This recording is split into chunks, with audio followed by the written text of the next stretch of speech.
నమస్తే, నా పేరు Swapnika Valmiki. Welcome to RTV. Real ఎస్టేట్లో మనం ప్లాట్ కానీ లేదా ఫ్లాట్ కానీ కొనాలి అనుకున్నప్పుడు కొంతమందికి ఎక్కడ కొంటే బాగుంటుంది అనుకుంటారు. అలాగే హైవేల మీద కూడా ఎక్కువగా ఫోకస్ చేస్తూ ఉంటారు. ఏ హైవేల దగ్గర అయితే ల్యాండ్ వాల్యూ రిటర్న్స్ వస్తాయి, ఇది ఎక్కడ పెడితే బాగుంటుంది అని అనుకుంటూ ఉంటారు. సో దానికి సంబంధించి కూడా ఈ రోజు మనం క్లియర్గా దీని గురించి తెలుసుకుందాం. సో మనతో పాటు real estate expert Sanjay Nayak garu ఉన్నారు, తన అడిగి తెలుసుకుందాం. హాయ్ సార్, నమస్తే అండి.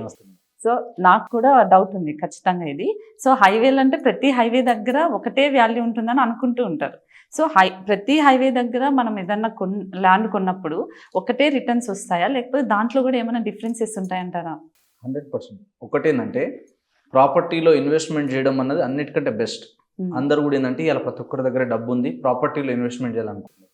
సో వాళ్ళ స్తోమత తగ్గట్టు కొంచెం డబ్బులు ఉన్నాయి, ఎఫర్ట్ చేయగలుగుతున్నాం అనుకున్న వాళ్ళు సిటీ లోపల అంటే ఓఆర్ఆర్ లోపల ఎక్కువ ఇన్వెస్ట్మెంట్ చేస్తారు. లేదు మనం అంత ఇన్వెస్ట్మెంట్ చేయలేము, అంత ఎఫర్ట్ చేయలేము అన్నప్పుడు ఖచ్చితంగా వాళ్ళు సిటీ దాటి బయటికి వెళ్ళి ఓపెన్ ప్లాట్స్లో ఉంటారు. అగ్రికల్చర్ ల్యాండ్ కొనాలంటే అది 1 CR 2 CR మినిమం పెట్టుకోవాలి. తక్కువ ఒక 80 లక్షలు పెట్టుకుంటే మంచి ఎకరం దొరుకుతుంది. సో అంత అమౌంట్ ఎఫర్ట్ చేయగలుగుతా అనుకునే వాళ్ళు ఎకరాలలో ఉంటారు. అంత అమౌంట్ ఎఫర్ట్ చేయలేమన్నప్పుడు మినిమం ఒక 10 లక్షలు 20 లక్షలు 50 లక్షలు లోపల కొనాలి, ₹1 కోటి లోపల కొనాలి, ప్లాట్స్లో కొనాలి అనుకున్నప్పుడు వాళ్ళు ప్లాట్స్ సైడ్ చూస్తారు. సో ప్లాట్ సైడ్ వెళ్ళేటప్పుడు ఏంటంటే మీరు అన్నట్టుగా అన్ని హైవేస్లో అన్ని సార్లు అంతే స్పీడ్గా పెరగదు. ఒక హైవే అంటే ఒక హైవేలో బాగా డిమాండ్ ఎట్లా పెరుగుతుంది అంటే first major important road connectivity మంచిగా ఉండాలి. సెకండ్ వచ్చేసి ఏంటంటే రైల్వే కనెక్టివిటీ ఉండాలి. థర్డ్ అండ్ మోస్ట్ ఇంపార్టెంట్ రైల్వేతో పాటు ఎయిర్వే కనెక్టివిటీ ఉండాలి, అంటే ఎయిర్పోర్ట్కి దగ్గర ఉండాలి. ఎయిర్పోర్ట్కి దగ్గర ఉన్నటువంటి హైవేస్ ఎప్పుడైనా సరే తొందరగా పెరగడానికి ఎక్కువ ఛాన్సెస్ ఉంటుంది. ఇది బ్లైండ్ రూల్ ఇది. సో అట్లా ఎయిర్పోర్ట్ సరౌండింగ్లో ఫస్ట్ ప్రిఫరెన్స్ ఉంటుంది. ఆ తర్వాతనే వేరే హైవేస్ డెవలప్ అవడానికి ఎక్కువ స్కోప్ ఉంటుంది. సో ఇప్పుడు అట్లాంటి కండిషన్లో ఇలాంటి సిచ్యువేషన్లో మన హైదరాబాద్ సరౌండింగ్లో డిఫరెంట్ హైవేస్ ఉన్నాయి. ఈస్ట్లో ఉన్నాయి, వెస్ట్లో ఉన్నాయి, నార్త్లో ఉన్నాయి, సౌత్లో ఉన్నాయి. సో ఫస్ట్ పార్ట్ అందరూ ఇన్వెస్ట్మెంట్ అనగానే ఇలా హైదరాబాద్ సరౌండింగ్ అందరికీ గుర్తొచ్చే ఫస్ట్ ప్లేస్ ఏదైనా ఉంది అంటే that is south Hyderabad. So చాలా మంది ఏమనుకుంటారు అంటే హైప్ క్రియేట్ చేస్తారు, ఓవర్ హైప్ క్రియేట్ చేస్తారు అనుకుంటారు. కానీ ఆ ఏరియాకు ఉన్న పొటెన్షియల్ అలాంటిది. సౌత్ హైదరాబాద్ అంటే మనకి ఎక్కడ వస్తుంది, షాద్ నగర్ వస్తుంది. అంటే షాద్ నగర్, జడ్చర్ల, ముందు భూత్పూర్ వరకు ఎక్కువ వస్తుంది. ఈ సౌత్ మార్కెట్ అనేది ఏంటంటే స్టేబుల్ మార్కెట్. ఎప్పుడు కూడా ఏంటంటే రోజుకి డెవలప్మెంట్ అవుతూ ప్రోగ్రెస్ అవుతూ వెళ్తున్న హైవేస్లో సౌత్ హైదరాబాద్. ఎందుకంటే ఇప్పుడు నేను చెప్పినట్టు రోడ్డు, రైలు, ఎయిర్ 3 ఉన్న ఏకైక యాక్సెస్ ఉన్నటువంటి హైవే ఏదైనా ఉందంటే అది బెంగళూరు హైవే. ఇండియాలోనే ఫస్ట్ 12 లైన్స్ ఎక్స్పాండ్ అవుతున్నటువంటి హైవే ఏదైనా ఉందంటే దట్ ఈస్ బెంగళూరు హైవే. కాబట్టి బెంగళూరు హైవే అనేది ఎవర్ గ్రీన్. సో బెంగళూరు హైవేలో కూడా ఏంటంటే మనకి ఎయిర్పోర్ట్ నుంచి 12 కిలోమీటర్ 111 ఉంటుంది.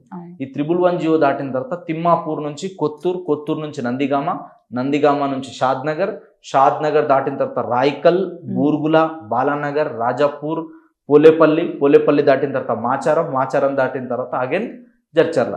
ఈ జడ్చర్ల వరకు స్టేబుల్ మార్కెట్ ఇది. మీరు గుడ్డిగా పెట్టుబడి పెట్టినా రిటర్న్స్ వస్తాయి.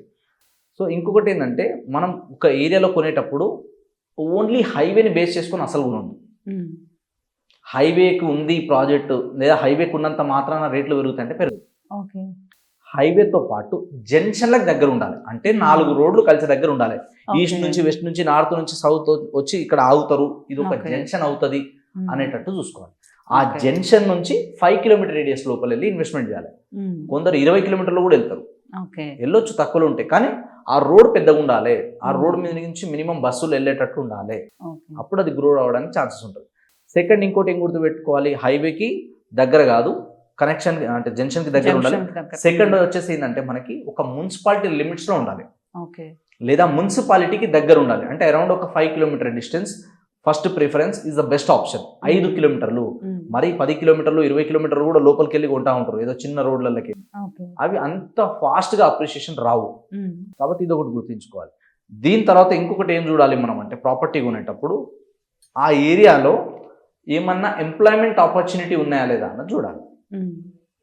జనాలు ఎప్పుడు వస్తారు, అక్కడ వాళ్ళకి పని దొరికినప్పుడు డబ్బులు వస్తేనే వస్తారు, అవునా కదా? సో పని కావాలంటే ఏం కావాలి, చుట్టూ కంపెనీస్ కానీ ఇండస్ట్రీస్ కానీ ఉండాలి. సో కంపెనీస్, ఇండస్ట్రీస్ ఎక్కడైతే ఎక్కువ ఉంటాయో దానికి దగ్గరలో కొనాలి. అంటే ఇక్కడ ఇంకో పాయింట్ గుర్తుపెట్టుకోవాలి, కంపెనీస్, ఇండస్ట్రీస్ అంటే ఆ ఇండస్ట్రియల్ ఏరియాలో కొనొద్దు, దానికి సరౌండింగ్ 5-10 కిలోమీటర్ రేడియస్లో రెసిడెన్షియల్ జోన్స్, ఫ్రీ జోన్స్ ఉంటాయి. అంటే ఎలాంటి కన్స్ట్రక్షన్ కి రిస్ట్రిక్షన్ లేకుండా, వాటర్ కి ఇబ్బంది లేకుండా, ఉండే విధంగా ఏవైతే ఏరియాస్ ఉంటాయో ఆ ఏరియాస్కి ఎప్పుడైనా సరే ఫస్ట్ ప్రిఫరెన్స్ అనేది ఇవ్వాలి. ఓకే. దీని తర్వాత మంచి బిల్డర్ ఆర్ మంచి డెవలపర్ దగ్గర కొనాలి. అన్ని రకాల డెవలప్మెంట్స్ ఉన్నాయి, అలాంటి డెవలపర్ దగ్గరే కొనాలి. అంటే రోడ్లు, ఎలక్ట్రిసిటీ, డ్రైనేజ్, మెయింటెనెన్స్ ఇవన్నీ ఉంటాయి. అవి ఎవరి దగ్గర క్లియర్ ఉన్నాయన్నది చూసుకోవాలి. ఓకే. లీగల్గా క్లియర్ ఉన్నాయా లేదా, రేపు రీసేల్కి ఏ విధంగా వీళ్ళు హెల్ప్ చేస్తారు, లేదా రీసేల్ ఏ విధంగా అవుతుంది, మనం అమ్మాలనుకుంటే ఎలాంటి ఛాలెంజెస్ వస్తాయన్నది చూసుకోవాలి. సో